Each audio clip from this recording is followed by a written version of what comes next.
주님의 이름으로 여러분들을 환영하고 축복합니다. 2021년도 첫 번째 우리 횃불 공동체 교회 성경 공부를 오늘부터 시작하도록 하겠습니다. 지난 주 또 그 전주 계속 고민하면서 2021년도엔 우리가 어떠한 성경 말씀을 좀 공부해 볼까라고 고민도 하고요. 기도도 했다가요. 여러분이 아마 저랑 같이 이제 신앙생활 하시면서는 한 번도 이 성경에 대해서는 제대로 배워본 적이 없다라고 판단이 되어져서 제가 선택한 성경 말씀은 바로 창세기가 되겠습니다. 자, 오늘은 창세기에 관한 전반적인 이야기를 먼저 여러분들과 함께 나눌 거고요. 본격적으로 창세기에 있는 말씀을 통해서 우리가 하나님의 메시지를 발견하게 되는 것은 아마 다음 주부터가 될 것 같습니다. 성 아구스투스라고 하는 성 어거스틴은 시간과는 이렇게 얘기합니다.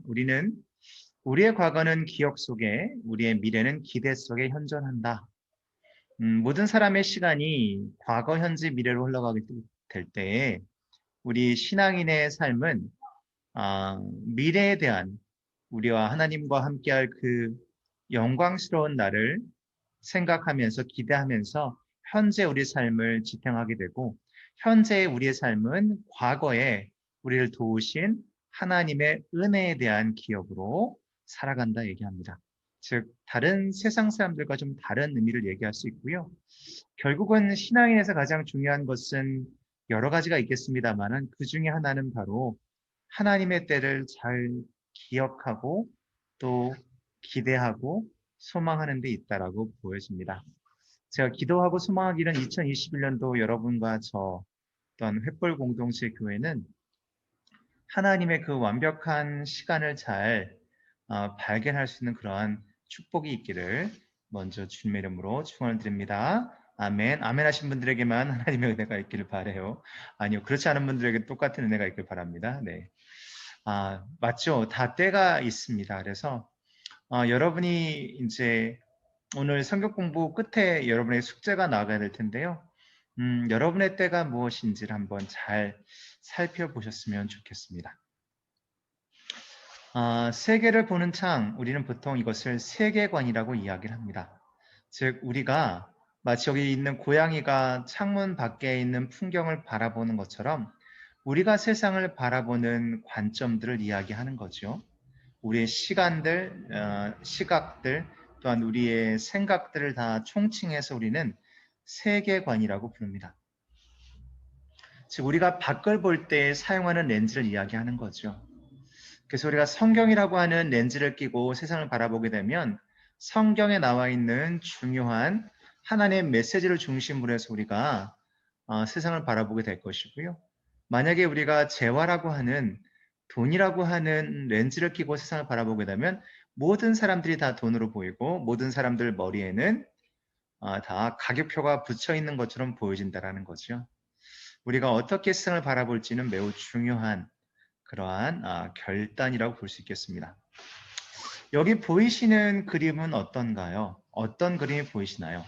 자, 이건 여러분들이 두 가지로 우리가 얘기할 수 있겠는데요. 제가 좀 설명을 드리면요. 여기 있는 옆모습만 본다고 한다면 여기는 아리따운 여인의 모습이 보이지요. 네. 아리따운 여인이 이쪽을 이제 바라보고 있는 것이 보이고요.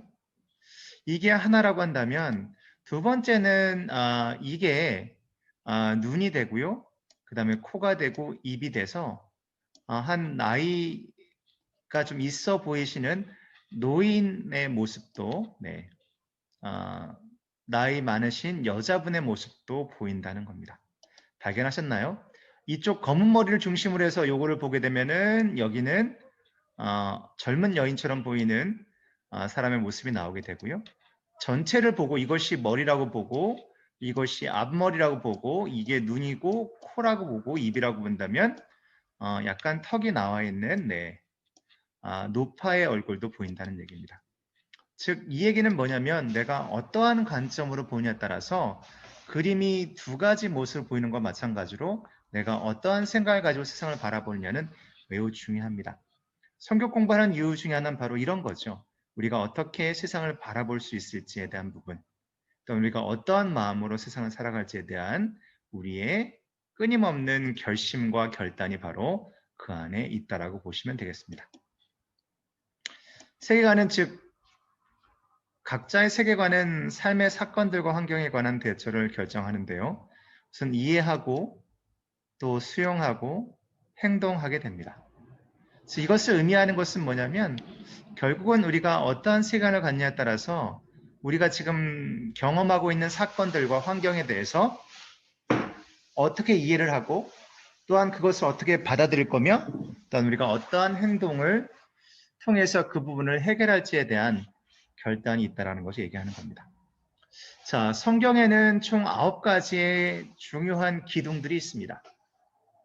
이 설명드린 이유 중 하나는 뭐냐면요. 아까도 얘기한 것처럼 세계관이라는 것은 우리가 세상을 바라보는 관점이라고 말씀드렸잖아요. 그래서 이 9가지 기둥을 토대로 해서 우리는 성경을 이해하게 되는데 그러면 성경이 우리에게 제시하고 있는 즉 성경 안에 있는 9가지 중요한 주제가 무엇인지를 먼저 살펴보면 창세기부터 시작되는 성경 공부가 조금 더 이해가 되실 것처럼 보여집니다. 자, 그러면 9가지 기둥을 하나하나 간단하게만 살펴보도록 하겠습니다. 첫 번째는 성경은 진리의 기준이라고 얘기합니다. 기독교는 성경이 모든 것의 진리의 기준이라고 얘기하고 있고요. 그 다음에 6일 동안의 창조를 통해서 하나님께서 인간을 포함한 모든 세상을 창조한 것으로 성경은 얘기해주고 있습니다. 또한 중요한 내용, 우리가 공부하게 될 내용인데요. 다음 주에 하나님의 형상으로 우리는 창조되었다라고 이야기를 합니다. 이 부분은 매우 중요한 진리입니다. 그래서 다음 주에 이 부분에 대해서 좀 더 우리가 자세히 살펴볼 예정이고요. 그 다음에 또 어떤 게 있냐면요. 죄로 인한 타락이 있다라고 보시면 되겠습니다. 그리고 대홍수가 있었고요. 노아의 홍수를 얘기하는 거죠. 그 다음에 바벨탑 사건이 있습니다. 바벨탑 사건도 우리가 좀 더 자세히 이 부분을 좀 살펴볼 필요가 있어 보여요. 네. 그리고 7번째는 그래서 이 모든 것을 극복하기 위해서 회복시키시기 위해서 예수께서 이 땅에 오시는 성육신 사건과 그 다음에 십자가에서 우리를 위해서 사랑을 베푸신 십자가의 사랑이 바로 7번째 기둥이 되고요. 그 다음에 그 이후에 교회가 등장하고 교회는 예수 그리스도의 지상명령을 수행하는 것으로 그의 역할을 감당하고 있습니다. 지금도 그 역할을 감당해야 할 수밖에 없는 것이 우리의 부르심인 거죠. 하나님의 우리의 부르심. 네. 그 다음에 마지막에는 성경은 우리에게 종말이 있을 것을 우리에게 분명히 경고해 주고 있습니다. 즉 성경의 세계관은 이 9가지의 기둥을 중심으로 해서 우리에게 하나님이 우리와 어떤 관계를 맺으시고 또 하나님은 어떠한 분이시며 하나님은 우리를 어떻게 이끄실지에 대해서 우리에게 분명한 메시지를 전달해 주고 계십니다. 자, 그것의 가장 처음이 되는 것이 바로 뭐냐면 창조가 되겠습니다. 또 한 가지 여러분들이 기억하실 것은 성경의 메시지를 이해하기 위해서는 언약이라는 렌즈를 통해서 봐야 된다. 즉 언약이란 말은 여러 번 제가 소개해 드리긴 했습니다만은 다시 한번 간단히 설명드리면 하나님과 인간 사이에 맺은 하나의 약속인데요. 이 약속에서 하나님은 인간이 그 약속을 어길지라도 하나님은 끝까지 약속을 지키겠다라고 하는 그러한 모습을 우리에게 가르쳐 주십니다. 자, 우리가 아브라함 이야기를 하면서는 아마 이 언약에 대한 이야기를 공부할 것 같습니다. 그래서 아브라함에게 하나님께서 보여주신 그 언약을 통해서 우리가 이 언약에 대해서 이야기하게 될 텐데요. 가장 기본적으로 언약이라는 것은 하나님께서 우리에게 약속하신 것을 그분이 끝까지 지키신다는 것이고요. 신학적으로 얘기할 때는 3가지의 언약이 가장 중심되는 언약인데 이 3가지 언약도 우리가 시간이 나중에 허락이 되고 또 이거와 관련된 주제가 나오게 될 때 제가 설명드리도록 하겠습니다. 자, 우리는 구약과 신약이라고 얘기하는 성경의 66권 가운데 39권이 바로 구약이고 나머지 27권이 신약인데, 그러면 성경 말씀은 하나님의 언약의 말씀이라고 얘기할 때 이 언약이란 말은 즉 하나님과 인간 사이에 맺은 약속인데요. 그렇다면 구약과 신약에서 동일하게 이야기하고 있는 내용은 과연 무엇일까요? 물론 여러분들이 생각하실 수 있는 만한 것들이 여러 가지가 있겠습니다만은 이 언약이라는 것은 하나님께서 우리와 맺으신 언약이기 때문에 하나님에 대한 부분도 있지만 또한 언약의 대상이 되는 바로 우리도 연결된다고 보여지는 거죠. 그래서 그 언약의 내용이 무엇인가? 그것은 바로 이것입니다. 피 흘림 없이는 죄사함은 없다. 그래서 구약 시대에는 제사를 통해서 하나님과의 관계, 즉 구약에는 5가지 제사가 있었는데요. 이 제사들을 통해서 하나님과 관계를 회복했던 거고요. 하지만 신약에서는 예수님께서 이 땅에 오셔서 우리를 위해서 단 한 번의 십자가에서 죽으심으로 인해서 더 이상 우리가 동물을 죽여서 그 피로 인해서 하나님과 화해하는 것이 아니라 그리스도의 그 어린 양의 피로서 우리가 하나님과 화해의 단계에 들어갔기 때문에 결국 우리는 죄사함 받았다는 거죠. 그래서 구약과 신약이 동일하게 얘기하고 있는 내용은 뭐냐면 하나님은 사랑이시고 미쁘시고 하나님은 자애로우시고 은혜로우시고 모든 것을 충만하신 하나님인 것은 우리가 다 인정하고 다 믿고 고백하는데 그 중심의 내용이 뭐냐면 피 흘림 없이는 죄사함은 없다. 즉 누군가는 우리의 죄를 대신해야 되기 때문에 십자가를 짊어지신 예수 그리스도를 우리가 인정할 수밖에 없고 예수 그리스도의 구속의 사건이 있기 때문에 우리는 하나님과의 올바른 관계에 들어갈 수 있음을 이야기하는 겁니다. 이 내용은 우리가 좀 더 죄에 대한 이야기, 이제 창세기 3장 이야기할 때 좀 더 나눠보도록 하겠습니다.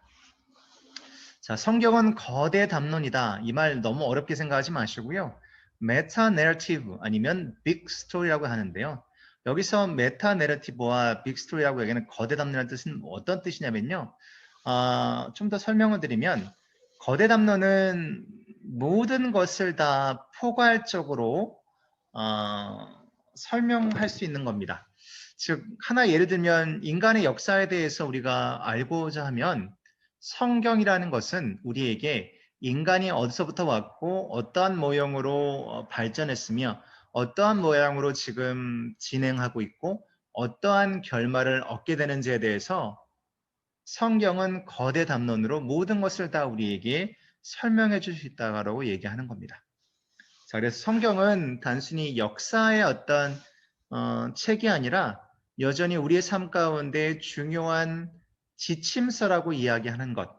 우리가 그냥 성경을 신앙을 떠나서도 봤을 때도 바로 성경은 모든 인류에게 매우 중요한 생활 원리를 가르쳐 주거나 어떠한 삶을 살아야 되는지에 대해서 우리에게 설명해 주는 어떤 인간의 종말이 어떻게 될지를 말씀해 주는 그러한 중요한 책이라는 겁니다.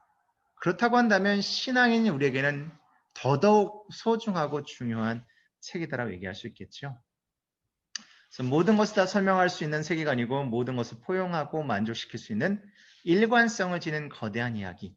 즉 성경 안에 모든 것들이 다 담겨져 있기 때문에 성경이란 렌즈를 끼고 세상을 바라보게 되면 우리는 모든 우리의 환경 속에 존재하고 있는 것들에 대한 분명한 이해와 그 개념을 확실히 알 수 있다는 겁니다. 이 부분을 왜 설명드리냐면요. 성경에 대한 올바른 이해가 결국 필요한데요. 성경 말씀을 우리의 일상생활에서 적용하지 않고 살아가는 신앙인들이 매우 많기 때문에 그렇습니다. 즉 교회 생활과 나의 사회 생활이 구별되고 또한 물론 어떤 부분에선 구별돼야 되지만 연장선상에 있는 것이 아니라 신앙생활 따로 사회생활 따로 사회에서는 정말 신앙인 같지 않은 삶을 살고 교회 와서만 신앙생활을 하는 사람들이 많기 때문에 그렇다는 얘기죠. 여기 보이시는 그림을 보게 되면 코뿔소가 그림을 그리면 항상 저 앞에 있는 그 뿔 때문에 코밖에 안 보인다는 얘기죠. 이게 어찌 보게 되면 매우 핸디캡이라 볼 수 있겠지만 오히려 반대로 이것이 그의 정체성, 그가 누구인지를 가장 잘 설명해주는 매우 중요한 것일 수 있다는 거죠. 자, 우리가 두려워하지 말 것은 하나님께서 이 세상을 지으셨다는 것을 우리가 확신하고, 또한 하나님의 손에서 모든 것들이 지금 다 우리가 보기에는 더디 갈 수도 있고 우리가 보기에는 조금 답답한 부분이 있을지 몰라도 하나님은 모든 것을 다 아시는 분이기 때문에 그분이 모든 것을 주관하신다라고 본다면 우리는 어떠한 것도 두려워할 필요가 없고 성경 말씀이 우리의 삶의 가장 중요한 진리가 될 수 있다는 겁니다. 자, 창조 이야기 이제 다음 주부터 공부하게 될 텐데요. 그래서 이번 주에 여러분들이 1장부터 3장까지 요번에 한번 창세기 한번 띄워봅시다. 우리 같이. 신앙생활 하면서 한 번도 창세기 제대로 읽어보지 못한 분도 굉장히 많거든요. 우리 자녀들도 마음 먹고 한번 같이 공부하고요. 그래서 어떻게 시작이 됐는지 봤으면 좋겠습니다. 자, 창세기는 영어로 제네시스라고 하는데요. 우리 현대차인가요? 네. 현대차가 제네시스가 있죠. 그 제네시스란 말의 뜻은 뭐냐면 모든 것의 시작이라는 뜻을 가지고 있습니다. 그래서 시작들, beginnings라고 하는 영어로는, 그래서 창세기가 그런 의미라고 보시면 될 것 같고요. 창세의 가장 중요한 주제는 뭐냐면 가나안 사람들을 닮지 마라. 자, 이것은 왜 제가 이렇게 이제 이야기를 먼저 드리냐면요. 창세기는, 그러니까 창세기, 출애굽기, 레위기, 민수기, 신명기, 즉 처음 성경에 나와 있는 5권은 모세 오경이라고 부릅니다. 모세가 이스라엘 민족을 애굽에서 데리고 나오면서 이스라엘 민족이 가지고 있었던 여러 가지 그들의 알고 싶어하는 내용들, 그들이 질문했던 내용들을 명쾌하게 설명하기 위해서 쓴 책이거든요. 그래서 결국 그들은 가나안 땅으로 가는 그런 과정이 있다 보니까 창세기부터 해서, 특히 창세기가 그렇게 되는데요. 창세기에서 모세는 이스라엘 민족에게 우리는 가나안 사람들과 다른 삶을 살아야 되고 하나님이 우리를 선택하신 그 선택받은 민족이기 때문에 우리는 구별된 삶을 살아야 된다 라고 얘기하면서 그 내용을 강조하기 때문에 그렇고요. 그러한 교훈적인 내용들이 창세기에 들어있기 때문에 창세의 가장 중요한 메시지는 뭐냐면 가나안 사람들 닮지 마라. 만약에 너희가 가나안 사람을 닮게 되면 너희들도 가나안 사람들처럼 하나님에게 의해서 벌을 받을 것이다 라고 얘기하는 교훈의 메시지를 담고 있습니다. 자, 창세기는 출애굽기를 비롯해 나머지 토라는 아까 얘기했던 모세오경을 토라, 펜타툭 이런 말도 쓰는데요. 우선 토라만 기억하시면 되겠습니다. 그래서 창세기는 출애굽기를 비롯해 나머지 모든 모세오경의 도입부, 시작 이렇게 그 가로 안을 채우시면 될 것 같고요. 이스라엘 민족은 이제 지금 출애굽하는 거잖아요. 애굽에서 400년 동안 종노릇하고 있다가 모세란 인물이 나타나서 그들을 이끌고 하나님이 약속하신 땅으로 가게 됐거든요. 근데 그들은 궁금했어요. 그들은 어디서 왔는지 궁금했고요. 왜 우리가 하나님의 약속의 땅인 가나안을 선물을 우리 조상을 통해서 이미 받았으면 왜 거기 있지 않고 이집트에 있었는지에 대한 부분, 애굽이죠, 이집트가. 그 다음 왜 이집트에 400년 동안 있어야 됐는지에 대한 부분, 이것이 이제 우리가 창세기 뒷부분에 나와 있는 바로 요셉 이야기를 통해서 우리가 이 부분을 알게 되는데요. 그리고 왜 그들은 노예의 모습으로 살고 있었는지에 대한 부분이었습니다. 그리고 하나님은 그들을 위해서 무엇을 가나안에 예비시키셨는가? 즉 그들이 왜 여기를 떠나서 그쪽으로 가야 되는지에 대한 얘기거든요. 자, 이것을 여러분의 삶에 대비시켜 보면 어떤가 싶습니다. 나는 누구이고 나는 지금 어디에 있으며 나는 지금 그리스도 안에 자유인의 모습인지 아니면 이 세상의 노예의 모습으로 살아가고 있는지, 하나님께서 나를 위해서 무엇을 예비하셨는지 나는 그 예비하신 것을 바라보며 기대와 소망을 가지고 살아가고 있는지, 아니면 매일매일 지친 몸을 이끌고 이 세상이라고 하는 커다란 기계의 하나의 부품처럼 정말 어렵고 힘들고 무의미하게 살아가고 있는지 우리 스스로가 살펴봐야 되는데, 이 내용은 우리가 좀 더 공부하면서 나눠보도록 하겠습니다. 그래서 두 가지 우리가 창세를 통해서 공부하게 되는데요. 첫 번째는 우리의 정체성입니다. 우리가 누구인지를 아는 것이 바로 창세기가 주는 좋은 하나의 교훈이고요.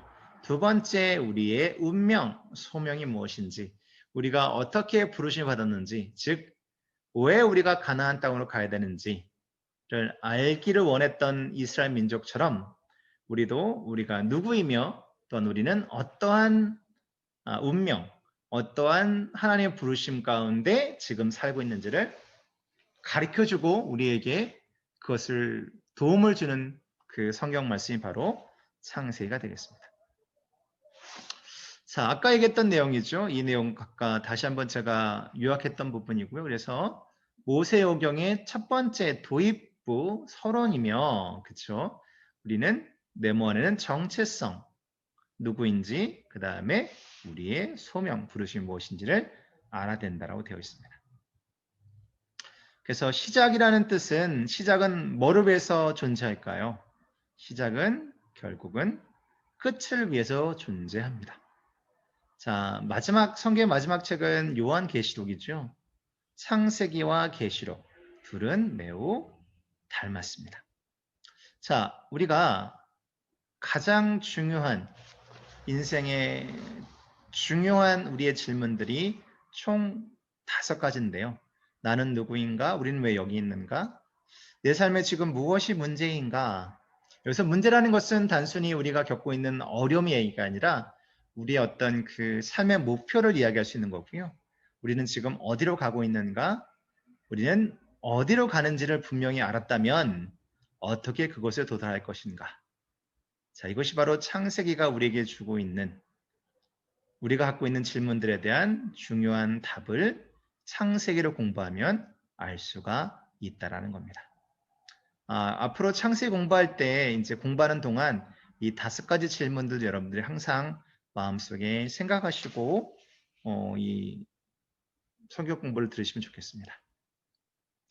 자, 이 부분은 우리가 나중에 다시 우리 다음 주가 되겠네요. 우리가 하나님의 형상으로 지음받았다는 이야기할 때 좀 더 설명드리도록 하겠습니다. 자, 이건 아까 얘기했던 내용이고요. 네. 자, 시작들의 말씀과 창조 시대가 되는데요. 창세기는 이렇게 처음 부분이 되는데요. 자, 여기 나와 있는 내용들은 이제 성경은 총 12가지로 12시대로 나누게 되는데요. 그래서 여기까지가 이제 구약이고요. 나머지 여기가 신약이 되겠습니다. 자, 이거는 다른 그림으로 좀 더 설명을 드리면요.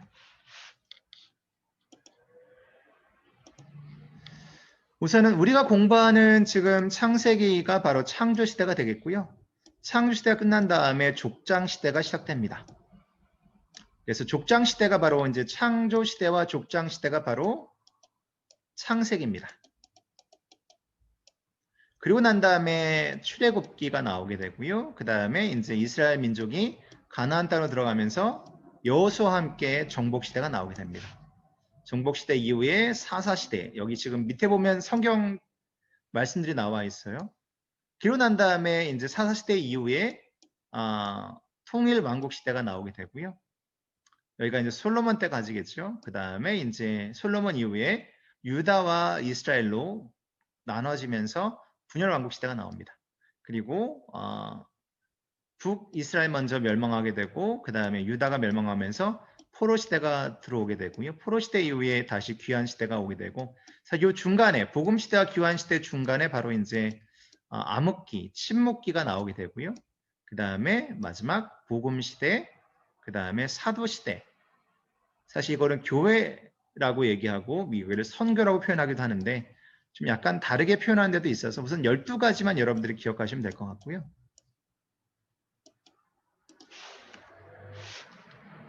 그 다음에는 여기 나와 있는 것처럼 이렇게 시작이 됩니다. 오히려 이것이 더 맞아 보이는 것 같아요. 그래서 복음 시대와 교회 시대와 전도 시대로 구분되어집니다. 그래서 우리가 공부할 내용은 창세기를 통해서 공부할 내용은 바로 처음 둘 여기입니다.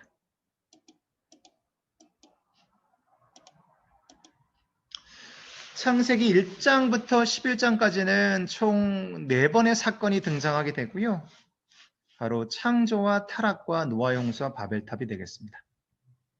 그래서 우리가 공부할 내용은 바로 이 네 가지가 되겠는데요. 이걸 공부하고 난 다음에 이제 12장부터 나머지 50장까지는 4명의 인물, 아브라함과 이삭과 야곱과 요셉이 등장하게 됩니다. 그리고 창세기 1장, 2장에 등장한 창조 이야기도 우리가 다음 주에 공부해 보도록 하겠습니다. 자, 오늘 숙제인데요. 숙제, 네. 뭐냐면, 나는 올해는 예수님 안에서 뭐뭐가입니다. 아니면 뭐뭐가 될 것입니다. 라고 빈칸을 채우시면 되는데요. 예를 들면, 나는 예수님 안에서 올 한 해는 좋은 군사가 될 것입니다. 약간 좀 모호하긴 하죠. 아니면 나는 올해는 예수님 안에서 선한 사마리아인으로 많은 사람들 돕는 일에 헌신하겠습니다. 아니면 나는 올해는 예수님 안에서 바울이 되어서 선교에 더 열심히 하겠습니다. 이렇게 여러분들이 스스로의 생각들을 적어서 빈칸을 채우시면 좋겠는데요. 아직까지 그 기도 리스트도 안 주신 분도 계시고, 너무 숙제를 안 하는데 2021년도 우리가 좀 바꿔봅시다. 열심히 할 수 있으면 좋겠고요. 저도 열심히 할 테니까 여러분들이 좀 많이 도움을 주셨으면 좋겠습니다. 자, 제가 그 칼럼 꼭 읽으라고 말씀드렸고, 칼럼에 2021년도 교회 표가 있다고 말씀드렸는데 저한테 물어보신 분도 계셨어요. 표가 뭔지 물어보신 분 계셨는데 분명히 칼럼이 있습니다. 다시 말씀드리면 2021년도 횃불 공동체 표는 주님의 은혜로 영적 회복을 이루자. 여기서 영적 회복은 회복에 대한 모든 것을 포함합니다. 우리 영적으로 회복된다는 것은 뭐냐면 감정적으로도 육체적으로도 또한 정서적으로도 회복된다는 것을 의미하는 거거든요. 그래서 여러분들 올 한 해는 주님의 은혜로 우리가 영적 회복을 이룰 수 있으면 좋겠습니다. 여러분 수고하셨고요. 우리 다음 주에는 창세기 1장과 2장을 공부하게 될 텐데요. 하나님의 형상이 어떤 의미인지 공부하게 될 텐데요. 책을 좀 꼭 읽어보세요. 성경 말씀을요. 요번에 한번 창세기 띄워봅시다. 많이도 읽지 않잖아, 그죠? 1장과 2장만 읽어오셔야 되는데, 자, 중요한 것은 말씀을 읽고 기도하는 것 중요합니다. 숙제 꼭 해주시고요. 우리가 다음 주에 뵙도록 하겠습니다. 여러분 수고하셨고요. 다음 주에 기쁜 마음으로 또 뵙도록 하겠습니다. 감사합니다.